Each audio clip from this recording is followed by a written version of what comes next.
You have the full attention during the first minutes of your presentation. So it really have to be top notch, Yeah. that first part. So it has to be hot. And what do I mean by hot? As you said, it's an acronym and it stands for the hook. The H is the H for hook. So you have to draw in your audience from the beginning. So that you can do that by using a relatable story, for instance. Then the O stands for outcome. So people, they want to know from the very beginning what they can expect from your presentation, what they will learn, what you will talk about. So mention this in the introduction of your presentation. And then you have the T that stands for teaser. If you can add something in the introduction of your presentation, what you tease is you tease the audience. That's great. That would be great.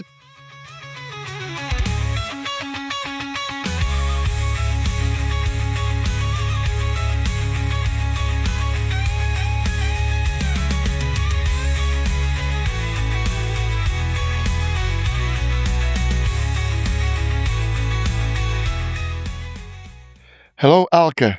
Hello. Thank you, Bernard, for having me here in your podcast studio. Oh, I will tell you the reason. I got your book shortly after it was released, Yes. about 2 years ago. Almost 2 years ago. It was end 2023. Yeah. So, and one of the first things I read in the book was, Tell me. I never felt comfortable talking English. This resulted in constantly postponing my plans to prepare a keynote presentation in English. So I did read the book and I marked that. And I think last year I saw some sort of an interview or something of you on YouTube. And I was like, Elke Van Parys, Elke Van Parys. And then I have a book and I started reading it again. Then I saw I marked it. And that was, no, correction. It is only a few months ago. Because as soon as I started with the podcasts, very soon after releasing the second or third, I got questions. I got 2 questions. Do it all need to be authors? Can it not be somebody that has a certain life experience useful to share? And the other question was, Bernard, all your vlogs in the past, Think, Talk, Walk and all that stuff, your TED Talks are all in English. Why are these things not in English? And then, because the concept of the book was, I will interview people about the point where they break out of the golden cage, but these were all mostly Flemish and Dutch, because the editor Lano Campus wanted it that way, because they said, this is our audience. So I thought it was a logic thing. But then soon I could feel that my followership, if there is any, was more English speaking. But then I had to rethink that, because all the interviews in it are mainly in Dutch. It's all recorded, and via QR code you can see them. So I had to rethink, and then I started chasing down people that or had a book already in English from Belgium or Holland, or were thinking about it, and then remembering what you were writing, I was like, let's call her. Yeah, this is the moment. Let's challenge her. And I really am very thankful to you that you, in a way, take the challenge, because I think it's still something the way you look at it. But I want to give the opportunity, because what you were bringing in Dutch with the perfecte presentatie, I think that is also very useful for the persona that read my book, read your book, but also the people listening or looking now, because when you are at the point that you know exactly what you don't want anymore, you don't know what you want because you don't know who you are, the moment this all starts to fall in place, then in a way you need to present you again. So that's where I came like, okay, then that presentation of yourself can make total sense for our audience. That's where we want to go. So enough talking of me. Yeah. My first question to you is, when you go back to your youth, were there things that if we hear them now, we understand that what you're doing now is the obvious result of what happened in your youth? That's a good question. Yes, I think of two things. First of all, I loved teaching when I was a small kid. When I was 8 years old, I remember that I was on the terrace at my parents' place, and that I was teaching my dolls.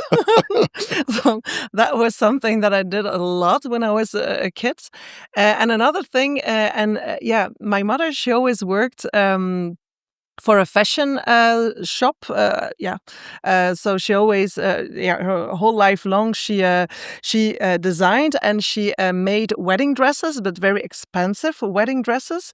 And once a year or twice a year, I don't remember very well, but there was a show, so a fashion show.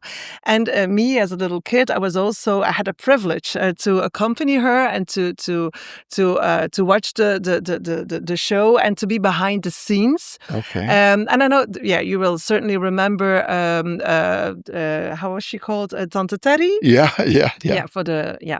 Tante Teddy and Micha, that was the Yes. other one. Yeah. They were always presenting those shows. So they were the host. They were just introducing the models and they were talking about the dresses and the prices of the dresses.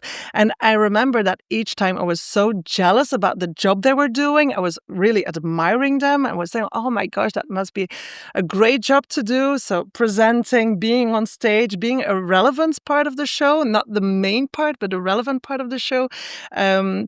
So I think there the seed has been planted for the thing that I do right now. Yeah.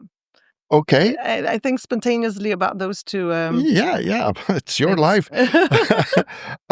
So if that is something that spontaneously came up, but then between that and where you are now, there must have been several other big steps, because it's not because you dream about it when you're 10 years old that you get where you are today. Yeah, I started my career, if I can tell so. I started my career as a teacher French.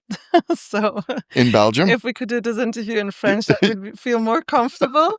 Yeah, in Belgium. So I was a teacher French. So I was from the very beginning, I was in front of an audience teaching French. And then sometimes I was asked to give presentations, and I always got compliments about the way I was delivering those presentations. Yeah, and if people compliment you, if they give you compliments, then yeah, this gives you the courage, and this gives you also the validation that you're good at it. Yeah. So yeah, I've always been in front of audiences from the very beginning. So can I translate that as you feel at ease when a group of people is listening to you? I really feel at ease. Yeah. When I talk about things that I'm passionate about or that I have experience in. Yeah. Yeah. Nice. You answer a question without me asking the question. Yeah. Because in a way, that's what it's all about, huh? Finding your talents and do something with it. Yeah. Huh?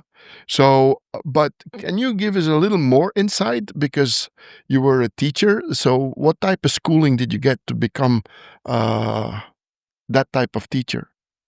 So you mean the studies that Yeah. What? Because did you go to university for that, or? I have a master in translation and interpreting. Okay. So yeah, so that's the. So that was before you became a teacher. Of course, yeah. Yeah. So that means that in a way, do I translate it right? That the love for language was bigger than the love for teaching? Or was it just because then you knew I don't know. That's a very good question. When I think of my childhood, I think the love of teaching has always been there. Because I taught, I don't know what, mathematics or I don't know what to my dolls. So the love of teaching has always been there. But it's true that from a very young age, I was really passionate about languages and communication. So yeah, for me, that's something very obvious. Mm-hmm. Then you start a teaching career. So again, with what you do today, you're an entrepreneur. Well, most of the teachers are not so entrepreneurial, if I may say, with all respect for them. And I don't know if you need to be entrepreneurial, but anyways, they aren't. So how come you discovered that entrepreneurial ship in yourself to come where you are today. Yeah, I think that's the main reason why I quit school or the school context, because I was a bit too ambitious and I always wanted to do things my way. Yeah, when you are a teacher in a school system, you have to follow certain rules. You have to do what people expect you to do. And I remember that sometimes this was difficult for me. I wanted to do things my way. And I really also wanted to make impact. And I think that is maybe the main reason why I started my own business, because it didn't always give me the satisfaction I was seeking. And I really wanted to make impact. Nice. So by doing it my way and by delivering presentations and workshops to an audience that is really interested, that is really eager to learn new things, And impact, I think that is a key word. Yeah. No, but it's in a way, it's part of my, it's the last word of my mantra. Huh? Go find your values and your talents, discover your passions, and do things with impact. Yeah. Because I think we're all born creatures that we want to make impact so that other people take them close to survive, in a way, hundreds of thousands of years ago. Okay, so, but then you discover that this is what you want to do. So how did you build up, or how did you build out your business then? Because you go from teaching a language to now this, because there is a array of things you need to, or it's better, when you want to become a good public speaker, when you want to give a good presentation. That can't be that it all was done in one step, isn't it? And in a certain way, I think it was a bit of a coincidence. There wasn't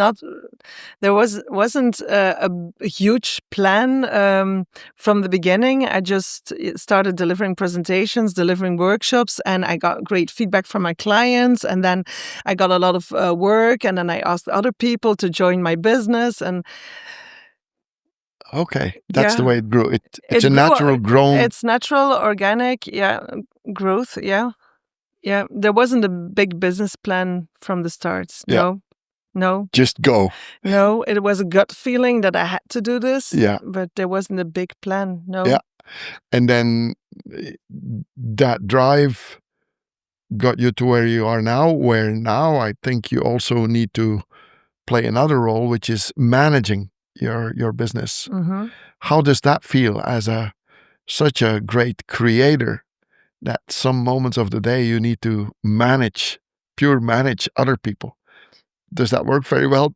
The reason I ask you is that doesn't work very well for me. I mean, I don't like to really manage. To be a people manager. Yeah, I think I can inspire people, but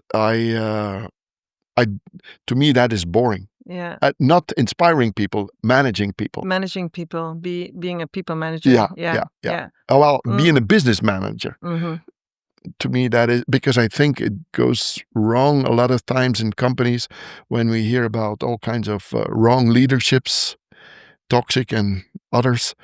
It is because in the growth, the culture gets lost. Mm-hmm. Because I think you have your business and you want your business to shine the culture, your culture, right? Mm-hmm. To radiate my culture. Yeah. My values. Yeah. But, and that you need to manage. Yes, that's true. I think, I like to work together with people. So being in a business where I have to work with other people or manage other people, for me, that's also very natural. I like to work with other people, but they're very independent. I need to say they're also, they're not on the payroll. So I have a team of 20 trainers who deliver the workshops in a company, so who work for my clients. But they have they're freelancers. So, of course, they work for my company, so they have to radiate my values. They have to we work in the same company, so yeah, that's obvious. But I really like working together with other people. Mhm. Yeah. Yeah. No, but It- nice. Yeah, Go ahead. I don't consider it really as managing them. I'm not their boss. They don't see me as their or perceive me as their boss. So I think it's a different kind of collaborating than. Well, you found your way, so I do it my way. yeah, you do it your way, That's my mantra. and they keep coming, so it must be. Yeah, I have to admit that the people that are part of my team, they've been part of my team for a very long time. So it's really a very solid team. I know what I can expect from them. They know what they can expect from me. So it's really a very nice way of working together. Yeah. Okay.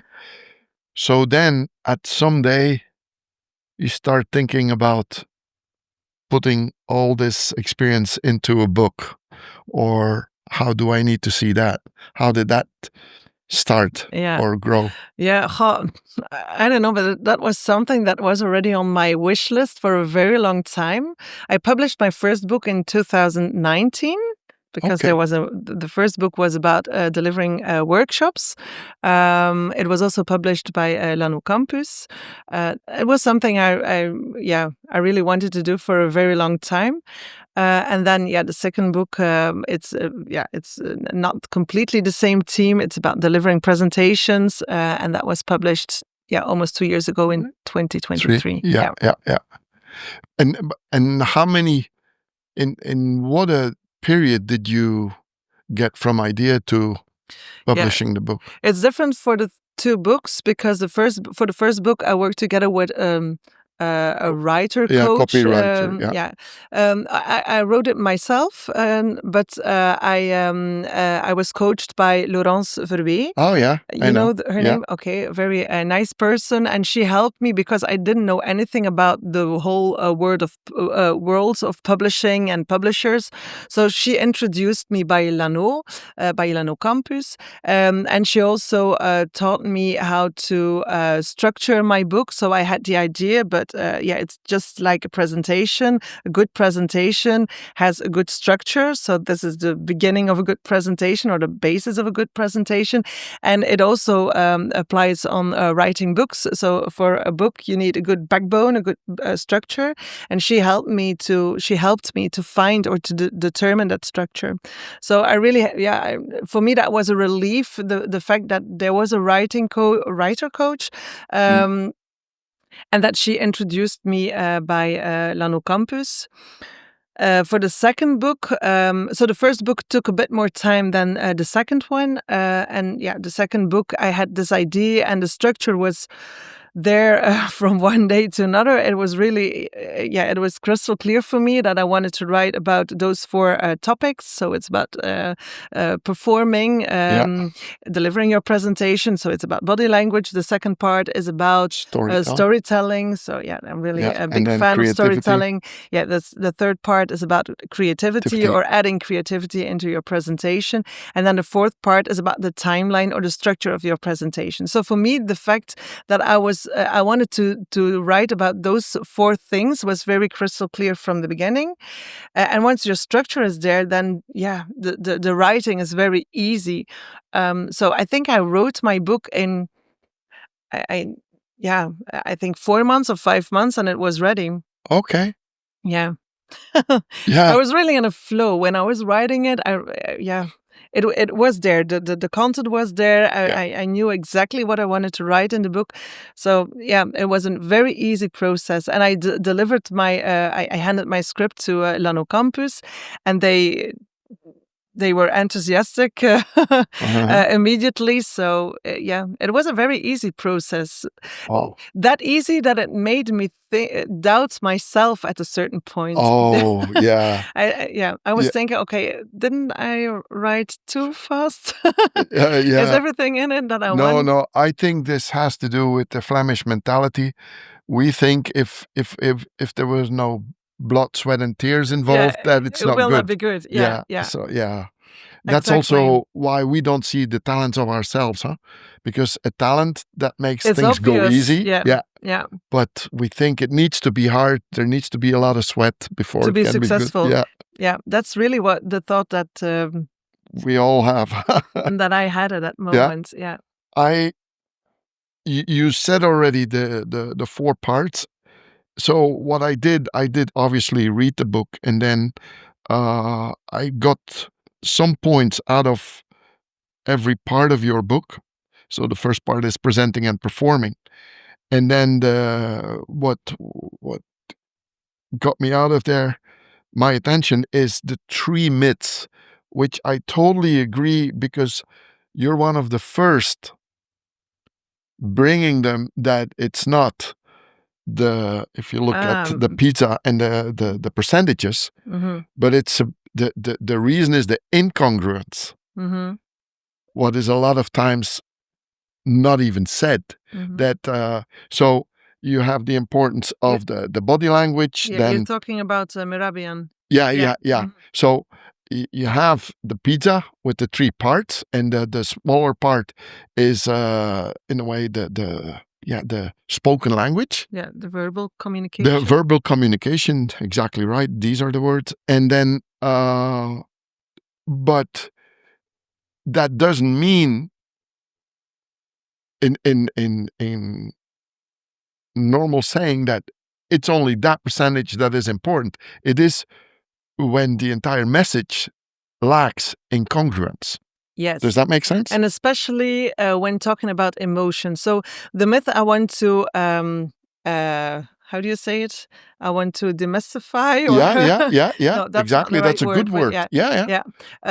A lot of people they know this graph. So Yes. maybe I'm going to explain it a bit more in detail. So you have 3 percentages. You have it's the graph with where 7% of the communication is about verbal communication. Then you have 38% is about paraverbal communication. That's the way you say things, like intonation, your tone of voice, your voice, but also your breathing, the whole thing, the rate of speech. And then the last part is about the nonverbal communication, so your body language, and the percentage that accompanies the body language is 55%. And many times I see this graph passing by on socials, also in books. I see it sometimes. But with the wrong explanation. People think that communication or that body language is more important than the words that you use or the way that you pronounce those words. And that's not true. They're all 3 equal important. So body language is important, paraverbal communication is important, and of course the words you say are also very, very important. Storytelling, it's about body language, it's about verbal communication, it's about paraverbal communication. So Mehrabian, he found out that when there's an incongruence in a communication between the words that you use and the way you pronounce those words, or the way that you communicate, that people tend to believe your body language more than your words, and especially when you talk about emotions. So I'm going to give you an example. When we had a discussion, for instance, and you're really very upset. And the day after, for instance, I ask you, Bernard, are you still upset? Are you still angry? And you say, no. And you say it in a very strong way. So you say the word no. So that's a verbal communication. So that's a 7%. And you say it in a strong way. So you emphasizes the word strong, the word no.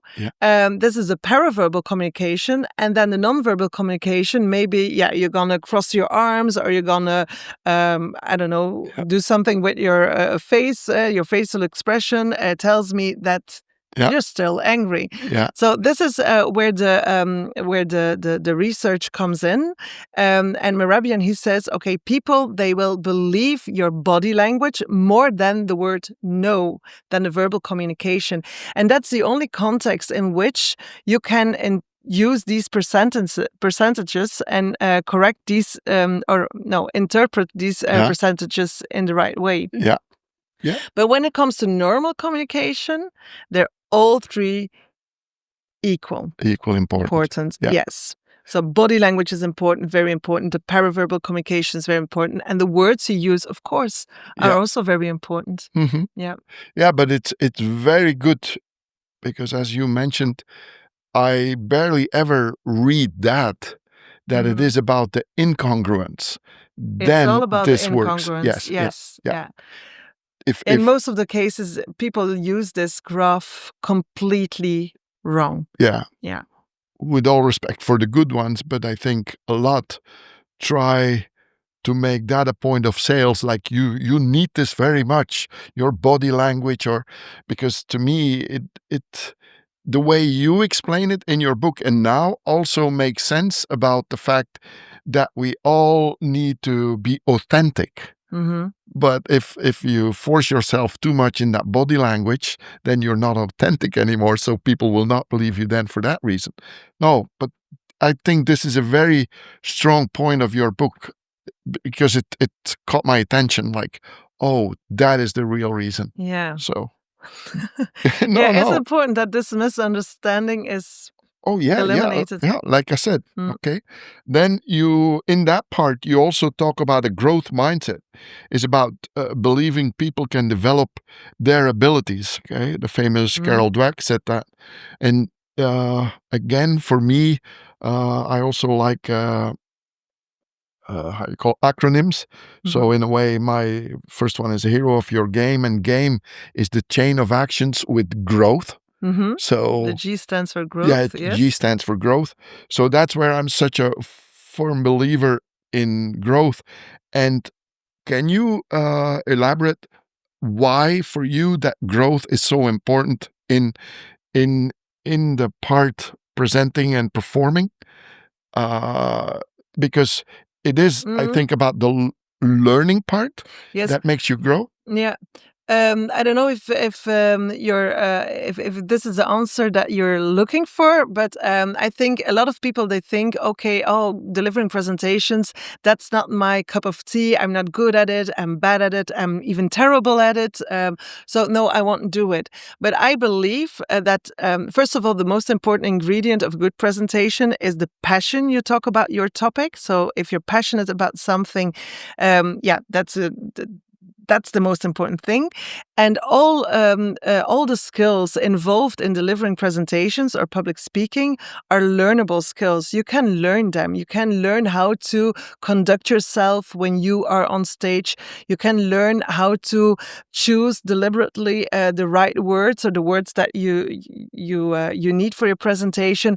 You can learn how to speak. For some people it will be faster. For some people it will be slower. So you can learn all of that. You can learn how to use pauses in your presentation. So it's all about, you can learn it. Those are learnable skills. And that's where the growth comes. This is where the growth comes in. Yeah. Some people really think, okay, I'm not a good speaker, so just we won't do it. Then a few titles you were using or quotes was that struck me were, I'm a recovering perfectionist and an inspiring good enoughiст, from Brené Brown. Brené Brown. And you were talking already a few times about being perfectionist, and also the title of your book is the perfect presentation. It's and then another one a little further up, I read, if you can't explain it simply, you don't understand it well enough. So there's simplicity and perfectionism. These two are come back over and over again. And I think that it makes so much sense that too many people think it needs to be perfect. And because they think perfect is not reachable, they say like, oh no, I don't want to do that. Yeah, that's also the reason why I refuse to deliver presentations and interviews in English, because I think my English is not good enough to do these kind of things. But so I'm the proof that that you have to get over this perfectionism, because otherwise you will be and stay stationary, and Yeah. you won't grow. Exactly. And well, I do not have that feeling at all. I never had, because and I have some very good quotes for that. The feeling that it doesn't have to be perfect Oh to no, do it. yeah, exactly. For me, it's really what I learned from Zig Ziglar is you don't need to be great to start, but you need to start to be great. Yeah, that's true. And you have to start at some point. Yeah, You have yeah. to start sometime. I tell that a lot to students when I am a guest lecturer. We talk about that, and then but Bernard, I am a perfectionist, and then I said, so you will never do anything. Yeah. What do you mean? I said, well, if you only will do things when you are sure it's going to be perfect, nothing is perfect. Nothing is perfect. Yeah, that's true. And I think you gave the answer already, because if you are passionate enough about it and you know what you're talking about, Yeah. then people will accept because then we can even come back to that graph again. Huh? Because since you have so much passion, your body language shows also things that even if it's not perfect, it still will hit the people. And I think that's type of self-confidence that a lot of people lack. And I would even say in school, with the point system, it needs to be close to perfect. But I am not a believer in that. It's the way we are educated. Yeah, exactly. And that's why, try. And obviously you cannot make the same mistake over and over and over again. But that's then in the growth, huh? Yeah. You have to be aware of the fact that your first trial will never be the best one, but you have to start at a certain point. So thank you, Bernard, for having me here in your podcast, because I think I also explained it to you. It's not the first time that I deliver. I have already delivered numerous presentations in English, but this is something different for me, because I came here today without even knowing what questions you would ask me. So this is really out of my comfort zone. When I deliver a presentation in English, we well prepared. So I know exactly what I'm going to say at what point of the presentation. I know exactly what words I'm going to use, so I can learn my text by heart. I can practice over and over again and gain confidence by practicing it. But this is an interview. And I don't know the questions you're going to ask. So this is, yeah. For me, this is a big challenge, because you can't prepare for it. Well, but sometimes, good is good enough. And if people feel the passion, if they understand the message that you want to get across, that's perfect. So it's something I have to tell myself over and over again. Good is good enough, and at least I'm doing it. Exactly right. Well, that's the Nike slogan, huh? Just do it. Just do it. And I gotta say, it's more than good enough. So don't ever worry about that. And and the only thing I want to correct, to bring it even to a higher level for yourself, this is not an interview, because I did not prepare questions as well. I just want to have a talk with you about what you are passionate about. Yes. And that I can only find out by listening, which is the biggest learning curve for me. The biggest challenge. The challenge, the 80-20 rule. So, and to be honest, if you would compare the first podcast that I did, and you compare that with the one we do today, you will see a difference. Obviously, the first one is never the best one. No. But there has to be a first one to otherwise, otherwise there can't be a best one. Yeah. No, you're right. So, and that is a mentality we need to have. And I think we are a kind of people, we Flemish people, we think that the others will laugh with it or whatever, but no. I mean, at least you're doing We're it. You're doing sitting it. here. We're doing it. No, Yeah. exactly. Yeah. Start before you're ready. That's another quote I Yeah, really like. yeah, exactly. You will never be ready, so you just have to start And to gain confidence. and you also mentioned it already before, is you do those things in areas where you have knowledge already. Mhm. You would never be interviewed when I ask you things about a soccer game. Do you understand? Because No, this is don't not ask your me perk. questions about soccer. Oh, okay. No. So no, that's great. So let's go to storytelling. Mhm. And obviously that is even more my part, because for those people that do not know it yet, I love storytelling and I love talking. And then I saw a quote that you used from Sir Sir Ken Robinson. Rob. Well, that's about the creativity, but here Keith Richards saying everybody got a different way of telling a story and has different stories to tell, which I think is a great quote as well. So can you say more about how to choose stories, your stories? Like if you want to, you know, somebody comes to you and said like, well, I have a story to tell. I want to make a perfect presentation. Mhm. I have 2 or 3 stories. Which story should I use? For example, what would be your advice then? First of all, the fact that they know that they have stories to tell is already Yeah, that's true a too. great Yeah. thing. Yeah, in most cases, the problem is, okay, I want to use storytelling in my presentation, but what story do I have to Yeah, tell? you're right. So, in the majority of the cases, this is a question people ask me. Okay, well, I want to use stories, but I don't know what story to tell. Um, and okay, then can you let's say they ask that question. yeah. What's your answer? Um, my first tip, or the most important tip that I would like to give, is start gathering stories before you start preparing your presentation.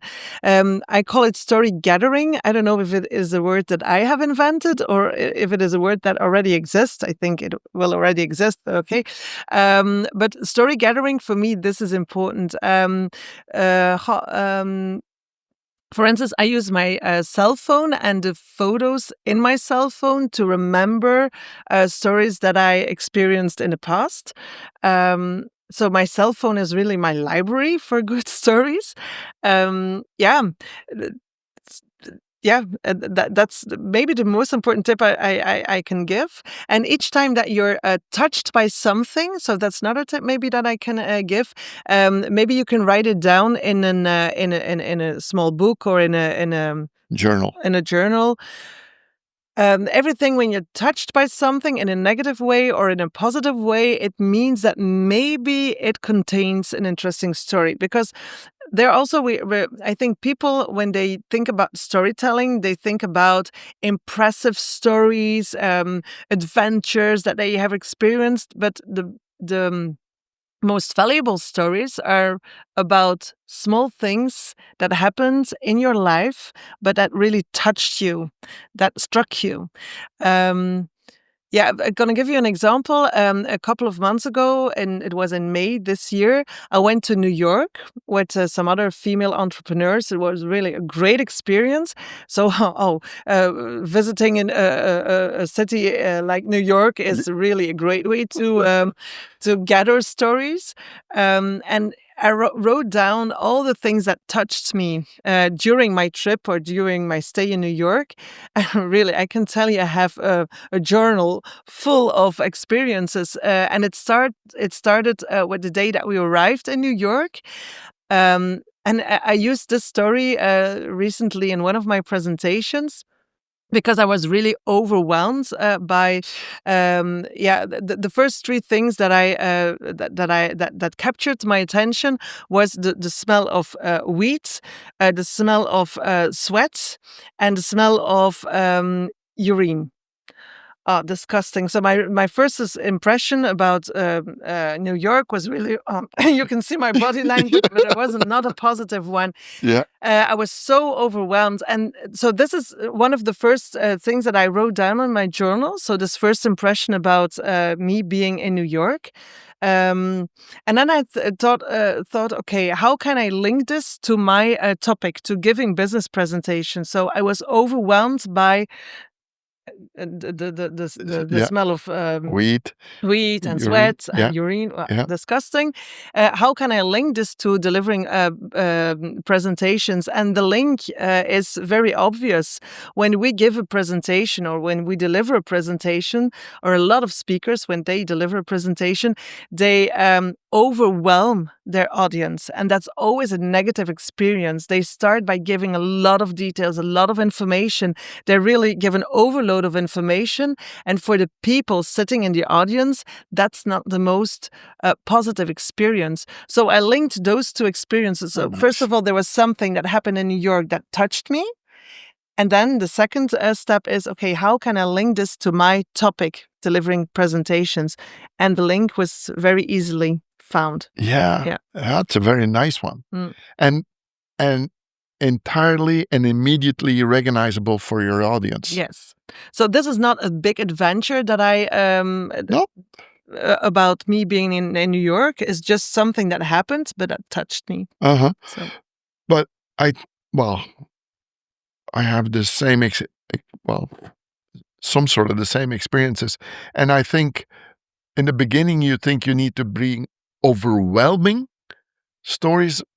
But is it not that you need to bring recognizable stories? Yeah, it more has to than be overwhelming. Relatable for your audience. Yeah. Exactly. Yeah. In a way, that's what I did in my book, and that's what I'm doing now. Because the main reason of these podcasts is, again, for those people that are stuck in who am I, and as soon as they can hear things that they can use because they can recognize it. Help them much more than reading 5 books. Yeah. That's Yeah. And stories stick in the memory of your audience. And that's also something that if you want to make impact, create impact as a speaker, you have to use stories, because that is what people will remember 3 months down the line. So in a way, that's how we raise kids, huh? Yeah. By telling them stories. Yeah. And in the past, when there were no books, it was all storytelling. Yeah. So I'm a big fan of storytelling, and that's one of my missions. I want people to use more stories in their presentations, but in a deliberate way. Yeah. Not storytelling just for and if it's just that storytelling for the sake of storytelling, then they start to search way too far and too deep. Yes. Just because it's not about, in a way it's not about the story, it's about what starts your audience to feel because you bring that story. Yeah, exactly. Yeah. It's all about feelings, emotions. Yeah. You use somewhere also the quote, where is it, of what is it, Maya. Yeah, people, I don't know the quote by heart, but it's like people will remember how you made them feel. Yes. That's the end of the quote. Yeah. I thought I wrote it down, but apparently I didn't. But that's the one I hear. People forget what you said, people forget what you did, but people never forget how you made them feel. Yeah, exactly. Good. So then I saw in your book also, you also refer to Daniel Kahneman, Thinking Fast and Slow. And from there, you come to your point that I think is very interesting as well, the 4B plus 4T. That's a structure for delivering stories. Yes. It's one of the methods or one of the ways. But I thought, and there, it was because when I read this, and I remember both of us talking and you were saying, oh, my English. But then I saw, when I read this, then in the explanation in the Dutch version, you speak, you bring the English words in already. I was like, okay, but it's there in your structure. Because your 4 B's are the beginning, the bomb, the battle, the blockade. Yeah. It's like, well, I don't even need to look to translate it. It's right here. And then the 4 T's are turnaround, takeaway, transformation, time. It's like, it's all there. It's all there. Yeah. So, just maybe in short, how did you come to the 4B plus 4T? structure? Just simply by analyzing stories from other people. Oh, From wow. other speakers. Yeah. Okay. It's a structure that I have invented. But it's just by analyzing stories from other people, from other speakers. That's just the way. Yeah. Yeah. A good story is structured. Yeah. And do I need to see that if you're making a presentation that you really follow that structure every time? Not every time, because as I already told you, it's one of the ways that you can deliver a story. Okay. But there are other ways to tell stories. So Okay. yeah. Well, then that must have caught my eye the most, that I am like, wow, this is a nice one. Because, I really think that you at least all the items you're talking about, you need to grab the attention and to keep the attention. And not only that, because what is it? You need to educate, it need to entertain, and it needs to empower. Yes. Right? So I can, find... And storytelling, so the structure that I explain in my book, so the 4Bs and the 4Ts. So for those who are curious, they just have to read my book. Of course, that's... It's in Dutch, sorry. It hasn't been translated into English. But so this is one of the structures. But when we think about the storytelling, we also think about using metaphors, using examples. So for examples or metaphors, you don't always use that 4B, 4T structure. There are other ways to get your message across. So yeah, there are different ways. And then in your book, but they need to read the book, the example you had over several pages of Haike. I think that's a very nice one. Yeah. That hits home. Beloved colleague. Yeah. It's that was something I said, people, please get the book only for that alone already. So Haike, just to make it a bit clear for the audience, but Haike was one of my colleagues, so one of the team members of Heydays, the company of which I'm the owner, and she passed away at the age of 32. And it's a story of Haike because I want to honor her. She was a really good presenter. I really want to honor her, and I used this story just to show how the structure of the 4B and the 4T works. So it's an example. I just put it into practice. So first you have the theory, and then you have the example of Haike, the story of Haike. So it's but it's a great example of storytelling. Yeah. It is. She was a great person too, so she deserves this part in my book. Yeah. Well, I got that out of the book because I'm mentioning it here. Another one that hits home for me is everybody has a story to tell. All you have to do is write it, but it's not easy. And I need to admit that is so correct because I am a speaker. I am not a writer. Oh. So when easy for you when you were writing your book? Well, not for me. You was not, no. Oh, no. And if I would have not had my ghostwriter, Erik van Voren, I would have never had a book. Okay. Because this person is more a father to me than a ghostwriter. So you wrote your book together with a ghostwriter? Yeah, I did. I think maybe to his annoyment, but he is too nice to tell it to me. I dumped all kinds of thoughts and pages and more pages, and not this one, we will take this one. Yeah, without a person like him, I would have never had a book because it's here. The thoughts are in your head. Oh, but I can get it from here out here. Yeah. But through my hands, I don't know what I'm missing, but it's a skill. It's a skill that you can develop too, I think. But okay, so big applause for you that you mention it, that you say it explicitly, you worked with a ghostwriter, because I know that a lot of writers have written their book together with a ghostwriter, but Yeah. they don't tell it explicitly. No, to me is what people do, they need to be honored for it. That's the same here. I can never have those things if I don't have Benoit. So I don't claim whatever we make good, we do it together. Yeah. And it's the same for the book. So I know there's a lot of controversy. There's even people saying, oh, you did not write the book, so you're not a writer. Well, maybe not.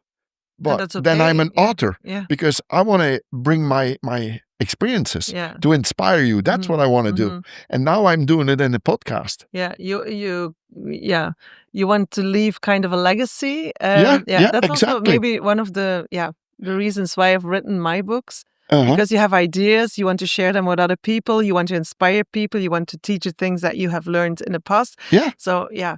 Because then maybe I am a perfectionist where I know I cannot do it good enough for my own standards. So I people help me. That's what it is. Maybe just because you know that it's not about you, it's about the audience. Oh yeah, you want to help is. the audience. You want to help the readers of your book. It's not about you. And if you think that is not your strongest skill, oh no, it isn't. Then it's easy to say, okay, I'm just gonna ask someone else I'm to totally, write it. I'm totally fine with it as long as I know that at the end of the day, people are inspired to take their own lives in their hands. Yeah, that's it. Okay, beautiful. So now we come to a part, creativity, which is the most loving part for me. And then I loved your example of Masoud Bonhat. There is no power in the point. He's not popular anymore. There was a time where he, when we saw him very regularly on YouTube or on LinkedIn. Yeah. But he has disappeared. I don't know. I don't know. The only thing I think is when you are not prepared to listen to him, a lot of the things he brings, I think, a little bit too negative. But that's only my observation. But then we have another one, Arnoud van den Bossen, who also brings the real spirit about the PowerPoint, where and it hits the point. I am not saying you cannot use any of those things, but it's not about that PowerPoint, huh? That's what those two bring. So very nice. And you mention it. Yeah, I really love to watch someone who delivers a presentation without using a PowerPoint, because then the full focus is on the speaker and on the content and on the stories that he brings. I really admire people who are capable of presenting without using PowerPoint. But sometimes PowerPoint can be very helpful. Sometimes it can be very handy to show things, to show graphs or to show images. But in the majority of the cases, PowerPoint presentations are used the wrong way. I totally agree. For my first TED Talk, I was coached by an American, John Bates. And he said, no. If possible, none. Maybe just one or two pictures so that people have an understanding of the atmosphere or something, but nothing else, or a prompt that you might use. But other than that, no. And then when you see Arnoud, he brings it with a lot of humor, but it's so correct, huh? That's not the message. Again, it's storytelling. Yes. Yeah, it's storytelling, and people, they recognize it. It's relatable. It's confronting. No. But that makes you think, huh? And when you think, there is chances that you remember things of what you were thinking. Yeah, no. Certainly. And then His Holiness Sir Ken Robinson, creativity is as important in education as literacy. And we should treat it with the same status, which I think cannot be more said correctly as the way he said it, because he is really he's dead since 1 or 2 years, I guess. Yeah, he passed away a couple of years ago. Yeah. But he was the biggest fighter for creativity and a good. It's the most popular TED Talk. Yeah. It went viral within hours. It was unbelievable. And there's a lot of truth. Well, it's all truth, but I mean, it's understandable for everybody.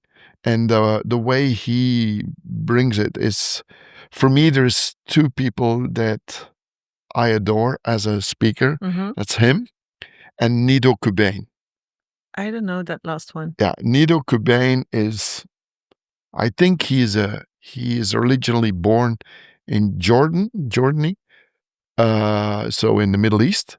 Mm-hmm. Then at 16, 17 years old, he went as a student to the US, made a huge career, is now the president of, I forgot the name of the university, High Point University in America, but he's a public speaker, and these two are, for me, and it is people of, what's the name? PSA, that made me look at Nido Qubein. Okay. Tom Comene was, he Who told me, very Bernard, well. you need to watch this guy. Okay. Oh, you're still a member of PSA? I am, I am and I am not. I was. So but then, PSA, Professional Speakers Association of Belgium, yes. And then I had the hotel, and there was no time for me to go there. And then I promised myself that as soon as I would leave the hotel, I would start again. But so far, since it maybe it's a good time to come back, because I'm also a member of PSA, and I really like it. It's a good atmosphere. I got into it because of a good friend of mine, Tom Mayers. Because I forgot how I got there, but I became friends with Tom right away, and Tom, in a way, is the person that gave me a chance to make my first TED Talk.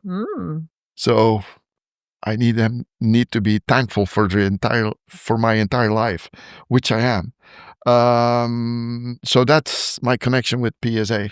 But it for lots of years it was a little bit slow, but I think it's growing now. Huh? It's growing. Yeah.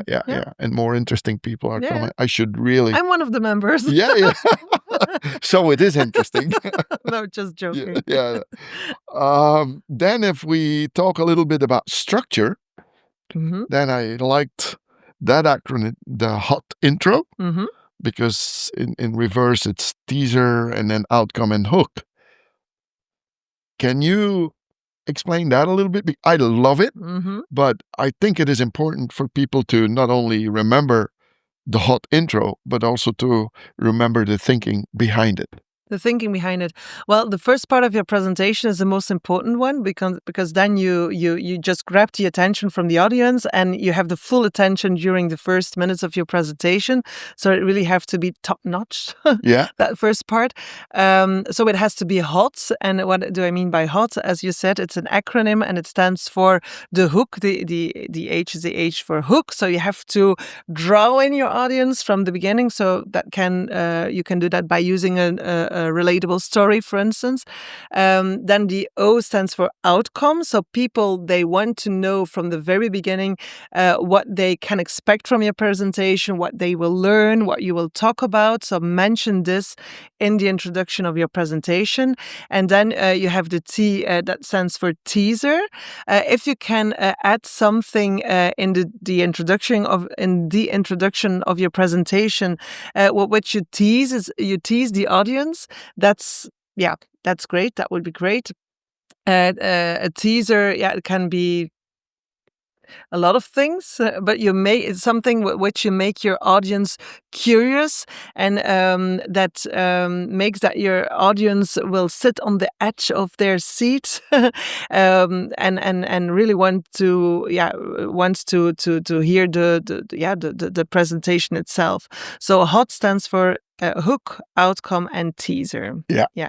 So give an example. If a teaser can, for instance, be an object that you bring and that you will talk about later in the presentation, but you just show the object and you make the audience curious by saying, okay, I will talk about this later in my presentation. So yeah, there's a certain tension that you create. Yeah. By using a teaser. But okay, there are a lot of things that you can do to tease your audience. Yeah. But this is because of myself, I guess, because I love acronyms. It's easy for me to remember and to That's understand. brain friendly. Yes, yeah, That's also a technique that we can apply in presentations. yeah, Acronyms are brain friendly. They Yeah. help people remember or recall the information Yeah. that you have shared during your presentation. Mm-hmm. Okay, then yeah, I have a few more things that I just wanted to bring up that I love was who cares about perfection? Everything that is beautiful isn't perfect, but it's special from Bob Marley. I love that one as well. It's not so much about the last part, but it's again about that perfectionism where then I think this one goes very close together with you don't need to be great to start, but you need to start to be great. Is bringing, like, for example, if you bring this one in, the saying of a saying of Bob Marley, is it just because of the saying that you bring it in, or is there also something about the creativity of Bob Marley that he has how should I say, like a special place in your ways of thinking about creativity or about I think it's because of the quote, but also because of the fact that I really love music. So it's not particularly about Bob Marley. Okay. You mentioned the quote of the Rolling Stones too. Yeah, Keith. Of Keith Richards. Yeah. I simply love music. Okay. I've always been passionate about music. Yeah. That's a good one, because yesterday I had here Geert van Mol. He wrote a fabulous book, Rebel, obviously pointing to David Bowie, but he shows similarities between rock music or rock and roll and let's say the digital transformation. And he is a music lover way beyond everything, I guess. But I think also if you bring a keynote, am I wrong when I say this is kind of like bringing a song as a singer? Because isn't the goal of all those type of artists, singers, bands, that they also want to bring a message to inspire people? I think there are a lot of similarities between both of them. Yeah. They want to create impact. They want to bring emotion. They want to share a message. Not all artists, but a lot of them. They want to share their passion. They enjoy performing on stage, and if they enjoy, then the audience will enjoy it too. So that's also something that I very often say. I want to. That's also one of my missions. I want speakers to enjoy a bit more being on stage, because when they enjoy being on stage, then the audience will feel the passion and they will be enthusiastic too. So I think, musicians, they love being on stage. They love sharing their passion with other people. And if they perform well, then the audience will feel it and they will love the performance. And if you see nowadays in a world where there's so much bad news and all kinds of uncertainties, see how all the live concerts, how that is a growing market, huh? It's unbelievable. So there must be a need of that type of inspiration. So music is great. Yeah. Could live without music. Yeah, no, that's true. I think it was here saying that there was music before there was language. I believe that, yeah. So wonderful. A practical question for those people, in a way, the persona. So the people that we think are listening and looking at these podcasts, people that don't know do know what they don't want, but don't know what they want, and they are not sure about their own personality and what they can do with their talents and stuff like that. With your presentation experience, the moment they find out for themselves, okay, this is what I want to do, what would be the first steps they need to do to present themselves better to any type of employer? Do you understand? So the question is, they got lost. They don't know what to do. After a while, they find what to do. So now you need to find a new job or to apply for a new job. When they apply for a new job. And a new job can be in the same company, but something else. Because a lot of those people are not thinking about making a presentation in front of a lot of people, but still they will need to present themselves. So what are for you the most essential things that you are using in your perfect presentation that these people also need? Yeah, I'm going to try to answer your question. No. I think honesty, that's the first word that comes up in my mind. Honesty, to be honest about what you're passionate about and what you're good at and not good at.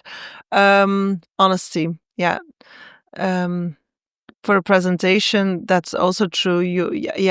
I want to believe the speaker who is on stage. I want him or her to be honest. So honesty, that's the first word. Is that the kind of answer you exactly. are looking for? Yeah. Okay. So honesty, and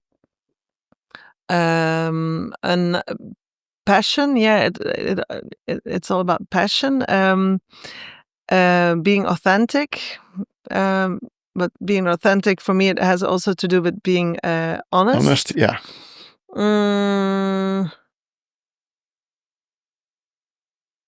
Yeah, these are the words that come up in my mind. Being authentic, being honest, being keep telling about what you're passionate about. Yeah. Because that answer really comes back to where we started on with the graph. Because if it is congruent, then it will be congruent. Yeah. Exactly. Always be honest. Don't try to be someone you think the other one expects you to be, but be your true self. Yeah. Honesty, that's really. I can't think of another word because this is for me the most important word in this answer. Yeah. Be honest towards yourself, honest to be other people. Can't explain it better. No. I think this is the answer as well. I would also say that, and there's no bad answer. You just be honest towards yourself, towards other people. Well, I can be honest, Elke. I thank you for this interview. It was a very, very good interview. So don't worry about your English. And the passion was there all the time. Yes. So thank you so much. That's the most important thing, passion. If the passion is there, it's all fine. Yeah, okay. It is. But thank you. It was great. Thank you. Thanks to you too. And see you next time. Definitely. See you at PSA. Yeah, that's a promise. Great.